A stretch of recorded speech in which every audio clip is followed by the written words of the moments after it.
Great. Thank you.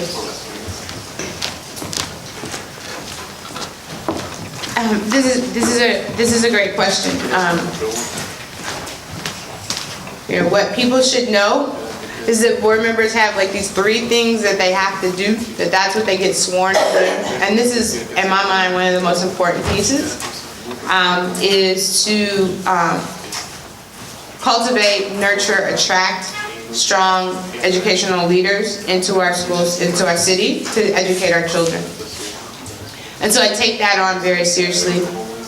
Again, there's a national narrative around superintendents, around school board members, that there is, always a problem, inherent problems between management and governance. And I think that I'm very much committed to, again, figuring out how do we do that work in a way that is not disruptive, that does not center itself on adults, on ideology, on politics. And so that we can really say what is best, so that this notion or this idea of accountability, tracking, measuring, if you say you're going to do this, superintendent, how do you have a staff in place to do that? How are you utilizing your resources to make that happen? I tend to be in struggle right now in the current situation because I disagree.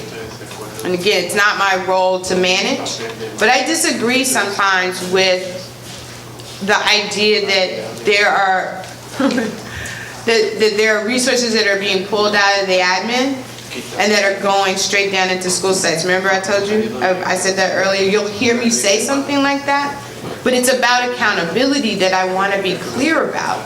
And so what I'm watching and learning right now is actually the way in which a superintendent, he or she has the ability to utilize those resources, really focus in on 2 or 3 goals, and be able to say, this is how I'm moving my staff, this is how I'm reorganizing my organization in some kind of way. And I see superintendents that are very proactive in that, I think is a good thing. It's a very, very good thing. I do believe that characteristics of a superintendent I'm experiencing and finding is that I think that you do have to be in classrooms. I think you should have been a principal. I think you have to have an insight that educators carry with them for you to be able to connect as that top educator inside the city of Oakland. I do believe that the ineffectiveness of a school board greatly hampers a superintendent doing their job. Many of us are quick to tell a superintendent what they need to do. And I'll just say humbly, I didn't sign up for that. I'm not trained in that particular kind of way to be that educator, to be that manager. And so it's a very complex position. Someone who manages almost a $500 million organization and entity. And so for me, I would like to see, I want to lean into my leadership ability to actually have a team of 6 other board members sitting alongside of me that are holding a school superintendent accountable, but also trusting and believing and building a sense of community in the work that we have to do together. As educators, we can stay above the iceberg of the line of how things are managed and how we're measuring it, but if we're not in right relationship once again, and that balance between governance and management, we're going to be really ineffective and get lost in not really serving young people. Thank you. Sorry. Stop. And for the last 2 minutes, you have just a couple of minutes for a brief closing statement. Great. Thank you.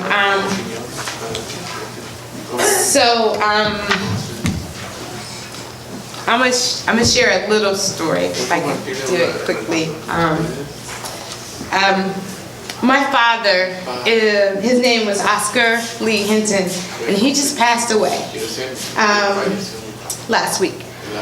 And he was an educator, and he's 79 years old, and so he grew up in the Jim Crow South, and he grew up sitting in, getting his head knocked in by cops,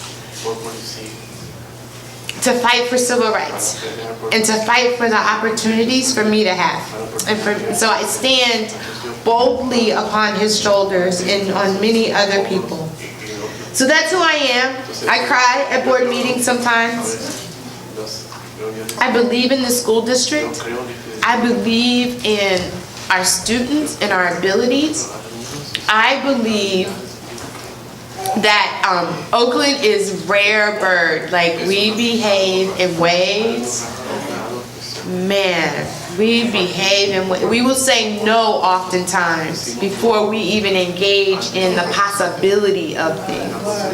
And so how can I as a leader shift that? How can I be in spaces that are safe enough for people to take risks? How can I be in spaces where people will begin to look at their own bias, will begin to look at how they can serve our students?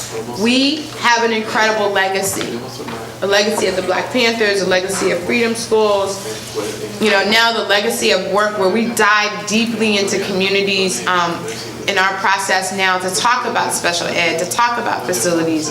And so I definitely believe and want to be a part of the continued growth of this city and of this school district to do that work, and I want to support leadership that is powerful and meaningful. Thank you.